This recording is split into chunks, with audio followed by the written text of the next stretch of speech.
Ganito rin ba yung grade mo nung high school? Walang problema yan mga kababayan dahil ako ganyan din ang grade ko nung high school ko. Pero nakabiyahe ako kung saan saan. Tara, biyahe po tayo. Panoorin nyo itong video na to. Exciting to. Biyahe to ng isang seaman na libre mula Pilipinas hanggang Southampton, UK. Yan po ang biyahe ng isang seaman. Libre po to mga kababayan dahil sagot po to ng company. Panoorin nyo po to ng video na to dahil makikita nyo dito kung paano makarating ang isang seaman mula sa Pilipinas hanggang sa loob mismo ng barko. Panoorin nyo po. Tara po, let's go! God bless everyone. Please subscribe.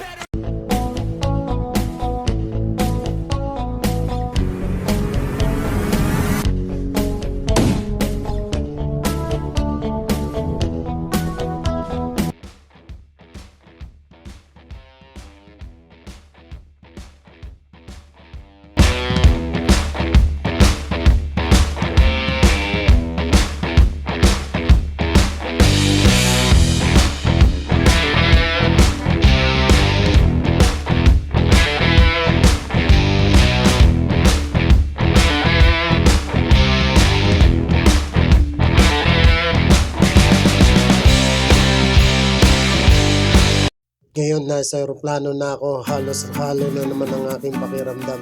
Excitement, kaba, kaya una sa lahat magdasal muna. Pasasalamat sa Panginoong may kapal. Pagdasal natin ang ating pamilya na naiwan. Bigyan ka ng tibay at lakas ng loob. Nalabanan lahat ng pagsubok at labanan ang bigat ng iyong dibdib na mapalayo sa pamilya. Salamat po Panginoong Isos at ngayon paalis na kami. 9 hours po magiging biyahe mula dito sa Pinas puntang Doha, Qatar. So sana panoorin niyo po ang video na to hanggang sa makarating ako sa barko. Tara, biyahe po tayo. I believe I can fly. I believe I can touch the sky.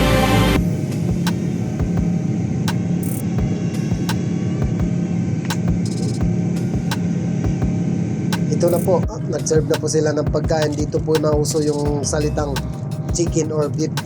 Yan po ang mga joke ng mga seaman na anong gusto mong pagkain na kukunin, pipiliin. Chicken ba or beef? Mamimili ka lang. Wow naman! Wow!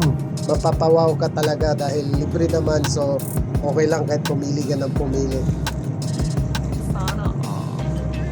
Sana all na lang talaga. And someday makapili kayo ng chicken or beef, diba? So ito na po, parating na po kami sa Doha, Qatar after 9 hours ng biyahe. Palanding na kami sa Doha, Qatar. So pagdating po ng airport, ng connecting flight mo, dapat ang hahanapin mong una ay yung information board. Dahil di mo makikita kung anong gate yung next flight mo at anong oras.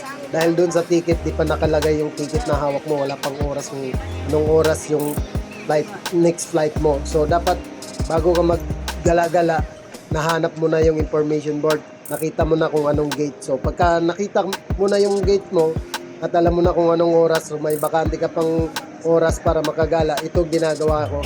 Gumagala muna sa airport dahil may isang oras pa ako mahigit bago ang next flight. So ito, nakagala. So ito na po, pangalawa kong aeroplano. So yun, mag-transfer na ako, papasok na ako sa aeroplano.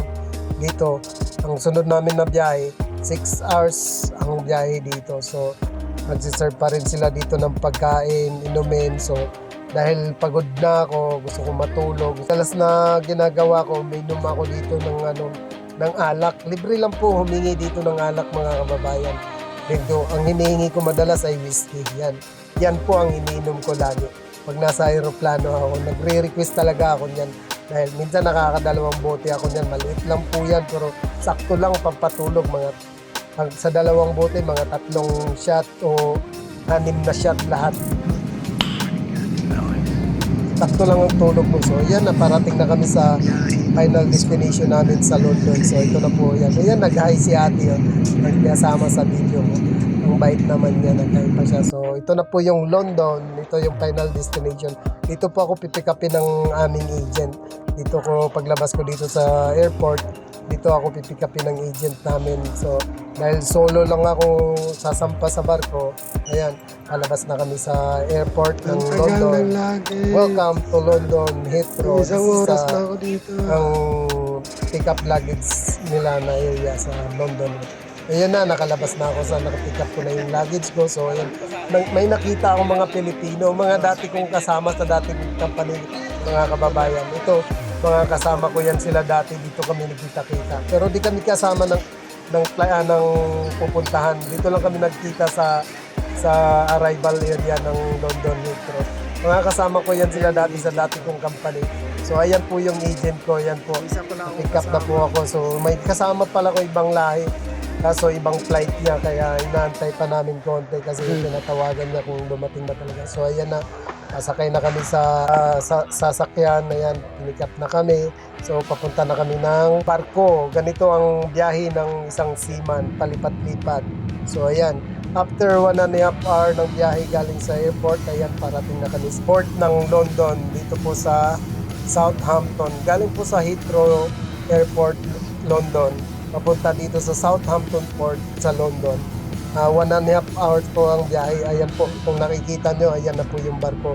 Diyan na po ako titira ng 8 to 9 months. Kung pala rin, sana Lord, matapos ko yung kontrata ko ngayon.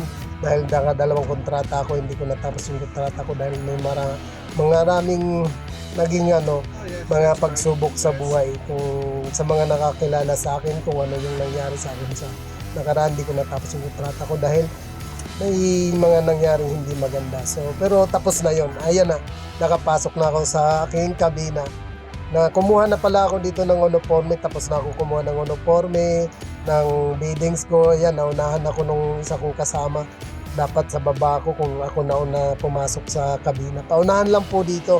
Kung mauna ka pumasok, kung walang tao yung kabina, so baba ka, pero naunahan ako. So, okay lang, dito na ako sa taas pupwesto, siya na dito sa baba.